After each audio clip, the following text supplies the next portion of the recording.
माझ्या जगण्याचं नेमकं काय करायचं. 3 भागात आपण पाहणार आहोत. पहिलं आहे ध्यास उत्तमाचा साध सार्थकाची, ज्याच्यामध्ये आपण बघणार आहोत व्यक्तिविकास. त्यानंतर आपण बघणार आहोत सोनेरी जगण्याने झाकलेले पात्र. हे ईशावास्यमधलं आहे, हिरण्मय हे पात्र जे आहे. प्रगल्भ जीवनशैली म्हणजे काय, आणि तिसरा आपला भाग असणार आहे समारोपाचा कुठून यायचा तारणारा अवतार. उन्नत सामाजिकता म्हणजे काय. हे 3 आपले आजचे प्रतिपाद्य विषय आहेत. त्यांच्याकडे आपण जाऊया. महत्त्वाची गोष्ट ही आहे की उपनिषद पलायनवादी नाही आहेत, ती जगण्याच्या विरोधामध्ये नाही आहेत. सकस जीवन कसं जगावं हे ते आपल्याला सांगतायत, आणि या जगातच हे तत्वज्ञान तुम्हाला उपभोगायचं आहे, अनुभवायचं आहे, हे ते आपल्याला सांगतायत. निमाजी आणि सूर्याजी समोर आहेत. त्यांचे गुरु दयानंद सरस्वती, जे माझे परात्पर गुरु होतात, ते असं म्हणायचे, to think that heaven is beyond the clouds is clouded thinking. हे फार मला छान स्वामीजींचं वचन आठवतं की जे काही आपल्याला शिकायचंय, जे काही करायचंय ते आजच करायचंय. म्हणून हा जो उत्तमाचा ध्यास आहे तिथून आपण सुरुवात करूया. बृहदारण्यक उपनिषद आपल्याला सांगतं. हे एकनाथ ईश्वरन जे आहेत त्यांचं इंग्रजी आहे, ते मला छान वाटलं म्हणून मी ते घेतलं. You are what your driving desire is. As your desire is so is your will. As your will is so is your deed. As your deed is so is your destiny. किती छान वाक्य आहे बघा. म्हणजे विनोबाजी म्हणतात ना, तुम्ही ईश्वराच्या हातातली झळाळणारी तलवार आहात हे ध्यानात घ्या. की तुम्ही इथं आलात ना, ते असे राहायला नाही आलेले आहात, की तुम्हाला काहीतरी इथं कर्तृत्व करायचं आहे. इच्छेतून येतो ध्यास, ध्यासातून उमलत कृती, घेऊनी देवत्वाचे लेणे, दैवाला देते गती. You are your destiny. म्हणजे गीतेमध्ये सुद्धा दैव हे येथ पाचवे म्हटलंय. म्हणजे सगळे पुरुषार्थ आहेत पहिल्यांदा, आणि मग दैव आहे. पहिल्यांदा आपण म्हणालो काल की पहिल्यांदा फॅक्टर्स विदिन कंट्रोलवरती काम करावं, आणि मग फॅक्टर्स बियॉन्ड कंट्रोलसाठी ईश्वराकडे जावं. आणि तसं झालं तर ती पराधीनता नाही. काल आपल्याला विनोबांनी सांगितलं ना की ईश्वराची जर भक्ती अनन्य असली तर आपण म्हणजे ट्रंकेतले पैसे आणि ईश्वर म्हणजे बँकेतले पैसे. तर इतकं छान आहे. पण त्यासाठी आधी आपल्या हातात जे आहे ते आपल्याला करायला पाहिजे. ही गोष्ट अतिशय महत्त्वाची. म्हणून उपनिषद तर आपल्याला सांगतातच की इहलोकी कर्म करीत करीतच 100 वर्ष जगण्याची इच्छा धरावी. तुला देहवंताला हाच मार्ग आहे, याहून वेगळा मार्ग नाही. फलवासना सोडशील तर मनुष्याला कर्म चिकटत नाही. संन्यास घेऊन पळू नका. संन्यास म्हणजे सम्यक न्यास, म्हणजे अत्यंत समतोल असा विश्वास. म्हणून महत्त्व आहे ते कर्माला. जितकं महत्त्व कर्माला तेवढंच भावनेला. विनोबा सांगतात त्याप्रमाणे कर्म म्हणजे कागदाचा कोरा तुकडा, त्याच्यावरती भावनेचा शिक्का बसला की त्याला मोल येतं. म्हणून कर्मातून होणारा बोध हा एकाच वेळी कौशल्याचा शोध आणि स्वरूपाचा बोध असेल. तुमच्या आणि माझ्या सगळ्यांच्याकडे आपण जे काम करतोय ते, जो आपला व्यवसाय आहे तो, जे आपले दैनंदिन उपक्रम आहेत ते सगळेच निओकॉर्टेक्सला जाण्यासाठीची साधन आहेत, हे आपण विसरता कामा नये. कारण तुम्हाला आणि मला सगळ्यांना काही घाटावरती जाऊन बसायचं नाहीये, वनामध्ये जायचं नाहीये, आपल्याला संन्यास घ्यायचा नाहीये. करता करता होणे होईल. करणे आणि होणे. करणे म्हणजे असं करत करत आपण राहिलो तर आपण कर्मिष्ठ राहणार नाही. गीतेने सुद्धा कर्मिष्ठ आणि कर्मयोगी दोघांमध्ये फरक केलेला आहे. आणि कृती असते ती हळूहळू कर्माकडे जाते. कर्म याचा अर्थ जबाबदारी आहे, ती भावनिक जबाबदारी आहे. आणि फक्त कृती करत राहणं हे बरोबर नाही आहे. विनोबांनी एक छान उदाहरण दिले. ते असं म्हणतात की शाळा आहे, शाळेची मधली सुट्टी आहे. त्या मधल्या सुट्टीमध्ये ना सगळी मुलं खेळतायत आणि घंटी होते की आता सुट्टी संपली. तर शाळेचा शिपाई असतो ना, तो सगळ्यांच्या मागे ग्राउंडवरती जातो आणि त्या सगळ्यांना हाकतो आणि वर्गात बसवतो. मग ते बसतात कसे बसे. शिक्षक ना वर्गात आले की सगळी मुलं उभी राहतात, 1 7 नमस्ते म्हणतात. आणि मुख्याध्यापक ना शाळेच्या आवारात आले की शाळा चिडीचूप होते. विनोबा म्हणतात या प्रत्येकाची कृती कमी कमी पण कर्म मात्र जास्त वाढत जातं. आणि ही गोष्ट फार महत्त्वाची आहे बघा. त्याला मॅनेजमेंटच्या भाषेत म्हणतात मॅक्रो मॅनेजमेंट आणि मायक्रो मॅनेजमेंट. त्यामुळे आपण हळूहळू मॅक्रोकडे जाणं म्हणजे कर्माला आपण अधिकाधिक उन्नत आणि प्रगत करतोय. जनक राजाची गोष्ट सांगितलेली आहे की एकदा जनक राजाच्या राजधानीला आग लागते आणि ते सगळे त्याचे नागरिक असतात ते एकत्र येतात आणि ते आग विझवायला लागतात. आणि जनक राजा फक्त एके ठिकाणी उभा आहे आणि तो ह्या सगळ्यांच्याकडे पाहतोय. तर त्याला कोणीतरी विचारतं की तुम्ही का नाही आग विझवायला जात? तर जनक राजा म्हणतो बघ मी कुठे उभा आहे. तर जनक राजा त्या ठिकाणी उभा असतो जिथे काम करणाऱ्या सर्वांना तो दिसत असतो. जनक राजाचं कर्म असतं, इतरांची क्रिया असते, पण त्या कर्मामुळे त्यांना अर्थ मिळत असतो. ह्याच्याकडे ती जबाबदारी असते.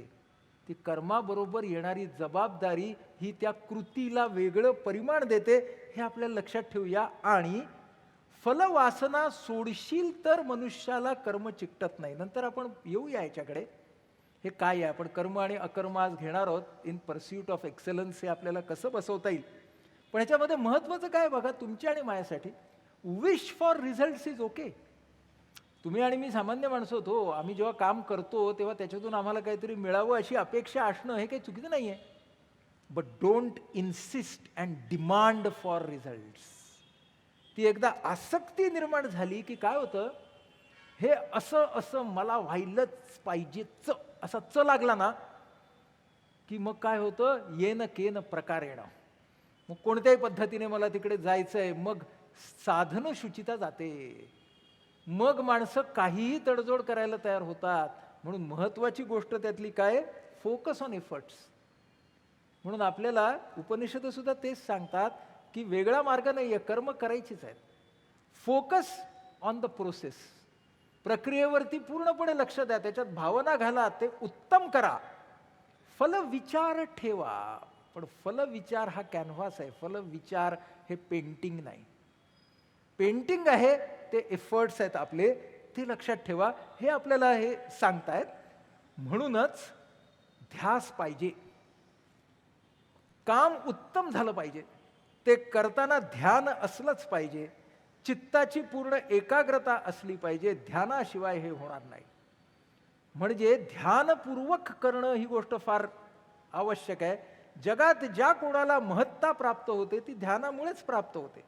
उपनिषद सांगतं की पृथ्वी ध्यान करते, अंतरिक्ष ध्यान करतं, ध्यानाशिवाय एकही काम होत नाही. ध्यान हवं, आणि ध्यान हवं असेल तर ध्यास हवा. ध्यासाशिवाय ध्यान होत नाही. म्हणून ध्यास फार महत्वाचा आहे. आणि ध्यास आला की ध्यान कधी होतं हे कळतच नाही. विनोबांनी एक छान सांगितलंय. ते म्हणतात की कॉन्सन्ट्रेशन या शब्दाचं मराठी रूपांतर आपण एकाग्रता असं जे करतो ते फारच मर्यादित आहे असं ते म्हणतात. त्यांचं म्हणणं असं आहे की एकाग्रता आणि अनेकाग्रता ह्या आपण आलटून पालटून वापरत असतो.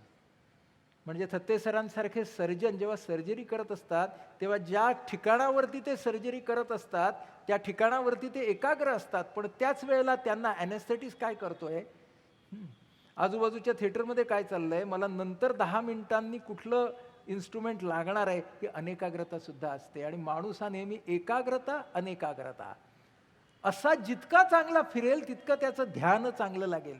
म्हणून विनोबांनी गणित काय सांगितलंय, एकाग्रता इंटू अनेकाग्रता, तो कंस, आणि कंस केलं की कंसाला गुणायचं, ते म्हणतात समरसता.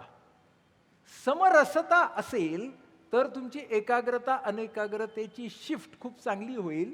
आणि इज इक्वल टू गणित समग्रता. म्हणून त्यांनी कॉन्सन्ट्रेशनला शब्द दिलाय समग्रता. किती छान शब्द आहे बघा, की कॉन्सन्ट्रेशन इज समग्रता, जिथे एकाग्रता अनेकाग्रता समरसता या एकत्र आहेत. म्हणून ध्यास महत्वाचा. मग ध्यासाची व्याख्या काय, एकदम सोपी व्याख्या आहे बघा. जो गप्प बसू देत नाही तो ध्यास. जो मला गप्प बसू देत नाही. इच्छा असते ना, इच्छा, हो ना, मला ना खूप दिवसापासून ना हे करायचे बरं का, असं मी म्हणतो आणि मग विसरून जातो. प्रबळ इच्छा असेल तर मी काय म्हणतो, प्रबळ इच्छा असेल तर मी म्हणतो करायला पाहिजे करायला पाहिजे करायला पाहिजे. पण ध्यास कधी होतो माहितीये का, की जेव्हा मला केल्याशिवाय राहवतच नाही तेव्हा ध्यास होतो. म्हणजे बऱ्याच वेळेला आमच्या सायकोलॉजीमध्ये मंडळी काय म्हणतात की मोटिव्हेशनची भावना आली की कृती होईल. पण मी असं म्हणतो की मोटिव्हेशन हीच कृती आहे. कारण ना आता ना जरा मी स्वतःला मोटिव्हेट करेन आणि नंतर मग काय करायचं बघेन. असं वेगळं नाही आहे की मोटिव्हेशनची भावना आणि नंतर करायची कृती. म्हणजे ते जे आहे ना तो ध्यास तो आहे की जो तुम्हाला गप्प बसवू देत नाही. आणि मग त्याच्यामध्ये बघा ध्यासामध्ये काय काय लागतं. पहिलं बघा, ध्यास लागायचा असेल तर उद्दिष्ट स्पष्ट व्हायचे. आता हे जे उद्दिष्ट स्पष्ट होतं ना ते बघा पुढे काय लिहिलंय, कधी कधी अचानक होतं आणि कधी कधी अभ्यासाने होतं. दोन्ही होतात. कधी कधी अचानकपणे कळतं की यार ये मेरे लिए है. कधी कधी फार अभ्यास करावा लागतो. कधी कधी ना असं ते बाहेर आपल्या समोरच येतं की हा तुझा ध्यास आहे बरं का. आपल्या वेदमध्ये आलेला आपला सारंग गोसावी नावाचा मित्र आहे, आपल्या ठाण्यालाही येऊन गेला तो. त्याची असीम फाउंडेशन नावाची संस्था आहे. तर 2002 साली हा आपला सारंग आहे तो अमेरिकेला जायचा आय टीचा इंजिनियर बनून. मी मुद्दामूनच तुम्हाला सगळी उदाहरणं ही जी आपली या वेदमध्ये आलेली आहेत ज्यांना तुम्ही लगेच आवाहन IPH वरती पाहू शकाल अशीच सगळी उदाहरण देतोय की ज्या सगळ्यांच्या मुलाखती आपल्या चॅनलवरती आहेत. तर आपला सारंग गोसावी जो आहे 2002 साली कॉलेज ऑफ इंजिनिअरिंग पुणेमधून तिथे लेफ्टनंट जनरल पाटणकर आले होते आणि ते म्हणाले की काश्मीरमध्ये तरुण लोकांची गरज आहे असं त्यांनी एक जनरल आवाहन केलं मुलांना. आमच्या सारंगला असं वाटलं, त्याने ते पर्सनली घेतलं आणि तो खरंच तिथून निघून गेला काश्मीरमध्ये आणि त्यांच्यासमोर उभा राहिला. ते म्हणाले काय? ते म्हणाले तुम्ही सांगितलं ना मी आलोय काश्मीरमध्ये गरज आहे. ते म्हणाले अरे पण मी ते असं जनरल सांगितलं होतं. तो म्हणाला पण मी आलोय ना. बघा त्याला त्याचा ध्यास कसा मिळाला. आणि मग ते म्हणाले की तू आता इथे कसा राहशील. तो म्हणाला मला तुम्ही सांगा कसं राहायचं ते मग मी राहतो. मग एक शाळा बंद पडलेली आहे ती शाळा चालू कर इथपासून ती सुरू झाली. डिटेल तुम्ही आपल्या चॅनलवरती पहा. आज सारंग आणि त्याचे सहकारी हे 2002 पासून आज 17 वर्ष काश्मीरमध्ये सद्भाव फक्त पोचवत नाही आहेत तर काश्मीरी तरुणांचं शिक्षण, तिकडच्या महिलांच्यासाठीच्या बेकरीज, अनंत अशा प्रकारचे उपक्रम ते लोक करतायत. ध्यास हा ध्यास त्याला अचानकपणे मिळाला. हा ध्यास त्याला आला समोर आणि त्याने तो घेतला. आपला संतोष गर्जे गेवराईचा बीडच्या जवळच्या तो ऊस तोडणी कामगाराचा मुलगा आणि त्याची बहीण जिच्यावरती तो अवलंबून होता तिचा मृत्यू होतो आणि तो अनाथपणाचा अनुभव घेतो आणि तो म्हणतो मला जर इतकं वाईट वाटत असेल अशा इतर मुलांना काय होत असेल आणि तो त्यांचं घर तयार करतो. म्हणजे हे जे ध्यास असतात ना त्यासाठी उद्दिष्ट स्पष्ट होणं गरजेचं आहे. पण ते लगेचच होईल असं नाही बरं का. आमचे doctor Albert Ellis psychologist, rational emotive behaviour थेरपीवाले, त्यांनी तर इतक्या गोष्टी करून पाहिल्या तरी त्यांना त्यांचा ध्यासच मिळत नव्हता. आणि मग ते लेखक व्हायला म्हणून निघाले आणि सायकोलॉजिस्ट झाले. त्यामुळे ध्यास हा मिळायला पाहिजे. कधी पटकन मिळेल, कधी अभ्यासानं मिळेल, पण उद्दिष्ट स्पष्ट असल्याशिवाय ध्यास होत नाही. दुसरं, त्या ध्यासाकडे प्रेमळ ओढा हवा. प्रेमळ ओढा म्हणजे ह्याशिवाय माझं जगणं अपूर्ण आहे. हा माझा ध्यास आहे, इसके बिना मैं रह नहीं सकता यार. हे तुम्हाला जोपर्यंत कळत नाही ना तोपर्यंत तो ध्यास होत नाही. मौलिक सिसोदिया आपला मित्र आहे राजस्थानचा, राजेंद्र सिंगजींचा मुलगा. राजेंद्र सिंगजी त्यांना आपण जलपुरुष म्हणतो आपल्या भारताचे. हा MBA झाला आपला मौलिक आणि दिल्लीमध्ये उत्तम नोकरी करत होता. वडिलांच्या कामाचा आणि त्याचा काहीच संबंध नव्हता. आणि एक दिवस त्याच्या ऑफिसमध्ये बसलेला असताना प्लॅनिंग द नेक्स्ट वीकेंड त्याच्या असं लक्षात आलं की मी काय जगतोय आणि मी जर इथेच असाच राहिलो तर माझं जगणं काय असणार आहे. मला आता इथे राहायचं नाहीये. मला त्याच राजस्थानात जाऊन त्याच पाणी प्रश्नावरती काम करायचं आहे. आणि तो राजीनामा देतो आणि येतो. वडिलांना म्हणतो मला तुमच्यासोबत काम करायचं आहे. वडील त्याला पुस्तकं देतात वाचायला. पहिल्यांदा वडील त्याला काम करायला लावतात. म्हणतात तू काम करायचंय पहिल्यांदा प्रूव्ह कर.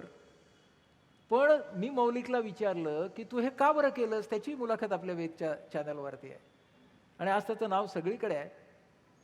त्याचं स्वतःचं नाव राजेंद्र सिंगजींचा मुलगा म्हणून नाही. तर मौलिक म्हणाला त्याच्यानंतर मला दिल्लीमध्ये थांबणं अशक्य होतं. I had to.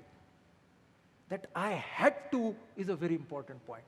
तो जो आहे ज्याला आपण म्हणतो प्रेमळ ओढा, की ह्याशिवाय जगणं अपूर्ण, असं जर झालं तर काय मिळतं बघा, सातत्यपूर्ण ऊर्जा.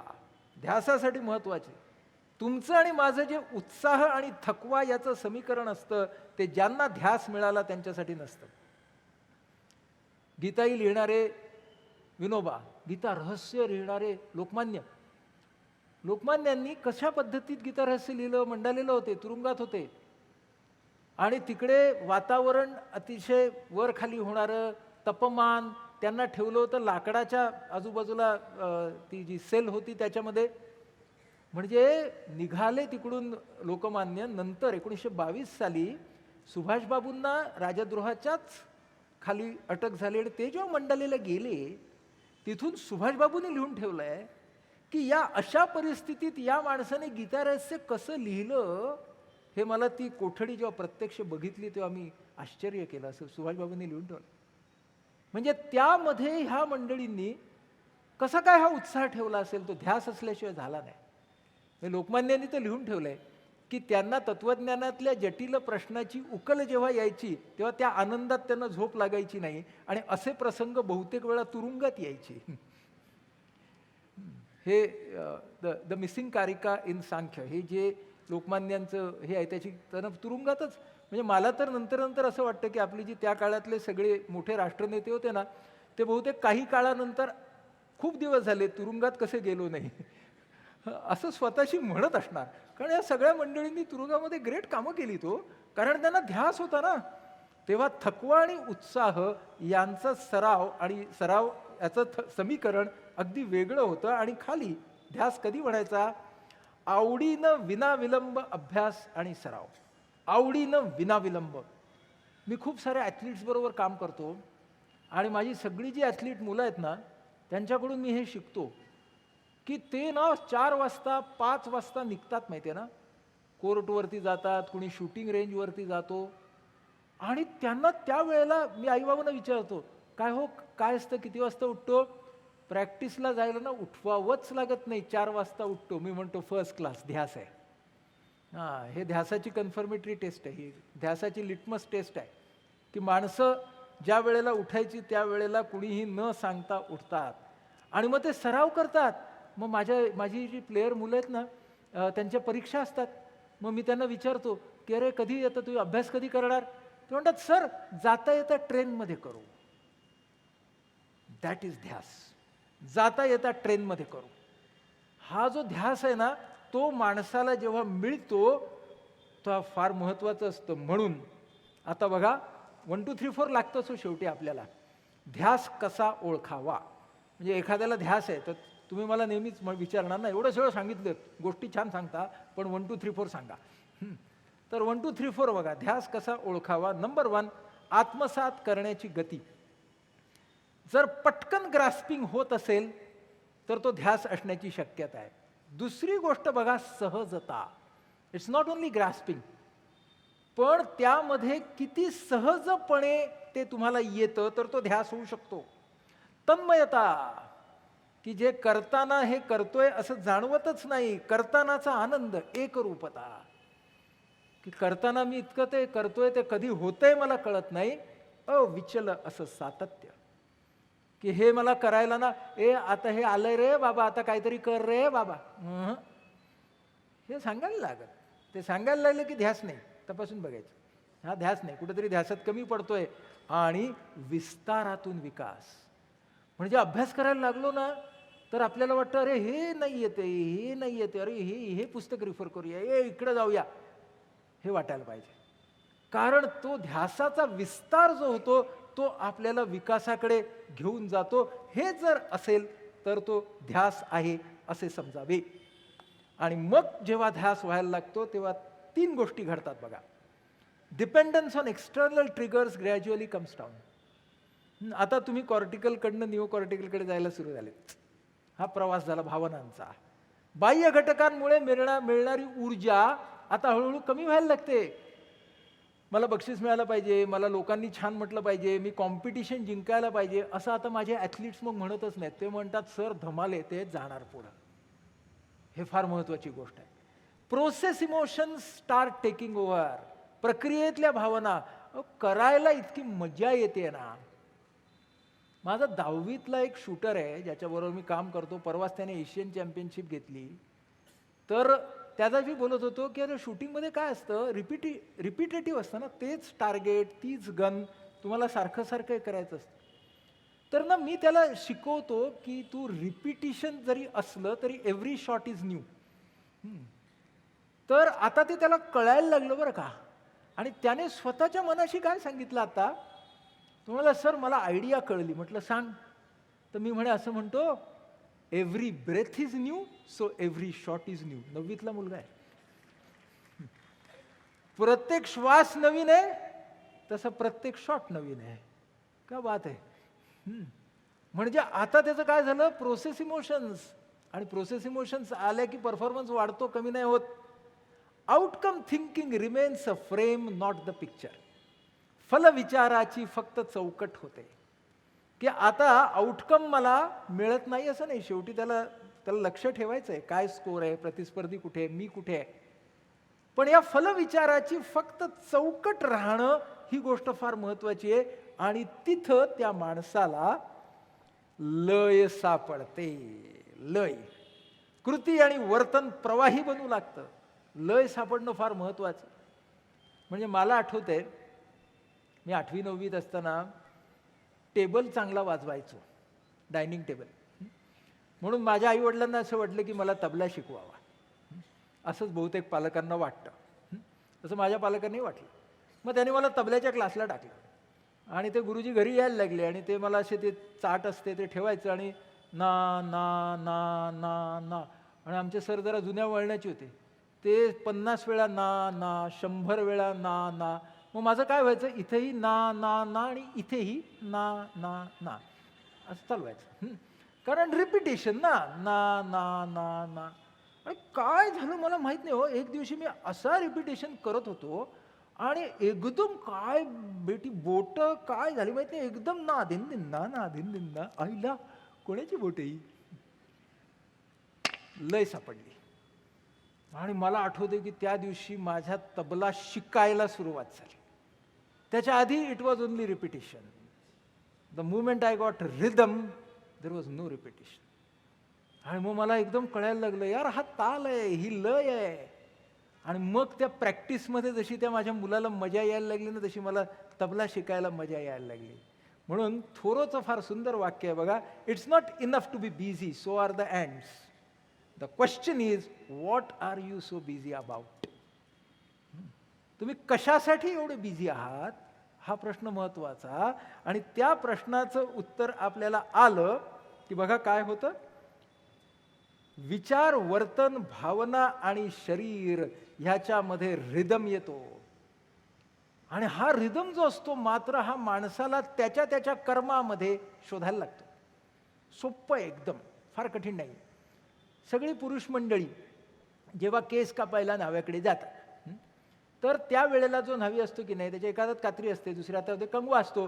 तो किटकिट किटकिट किटकिट किटकिट किटकिट टक टक किटकिट किटकिट टक टक किटकिट किटकिट टक टक करत असतो की नाही. पुढच्या वेळी केस कापायला जाल त्यावेळेला जितकी कटकट आणि टिकटिक होते तेवढे केस खाली पडतात का ते बघा. आणि तुमच्या लक्षात येईल की तेवढे केस कधीच खाली पडत नाहीत. मग तो किटकिट किटकिट किटकिट टिकटिक टिकटिक टिकटिक टक टक का करतो, रिदम. कारण नाही तर त्याचं काम हे अत्यंत रिपिटिशियस आहे की नाही. की तो कसा कन्व्हेअर बेल्टवरती काम करणारा कामगार आहे, त्याच्या हाताखालून डोकी जात आहेत. रविवार सकाळ असेल तर जास्त जात आहेत, वेगवेगळ्या आकारांची. म्हणजे काय की मोनोटोनी येणं आणि रिदम मिळणं. माझ्या ना ना ना ना मध्ये ना पहिल्यांदा मोनोटोनी होते, पण त्यातच कुठेतरी बसलेला रिदम होता. तो रिदम सापडल्यावरती माझ्यासाठी त्या कामाचं स्वरूपच बदललं. मग त्याच्यानंतर तो ध्यास झाला, मग त्याच्यानंतर तो थकवा गेला. प्रत्येक व्यवसायामध्ये असं असतं. पावभाजीवाला सुद्धा ना असं असं केल्यानंतर ठकठक करतो बघा. बूट पॉलिशवाला सुद्धा करतो. आपल्या उसाच्या गुऱ्हाळाला सगळ्या ठिकाणी घुंगरं लावलेली असतात ना. ह्या सगळ्या गोष्टी ज्या आहेत ना रिदम आहेत. आणि तो रिदम जेव्हा मला यायला लागतो त्यावेळेला कौशल्य तयार होतं. कौशल्य कशाला म्हणायचं?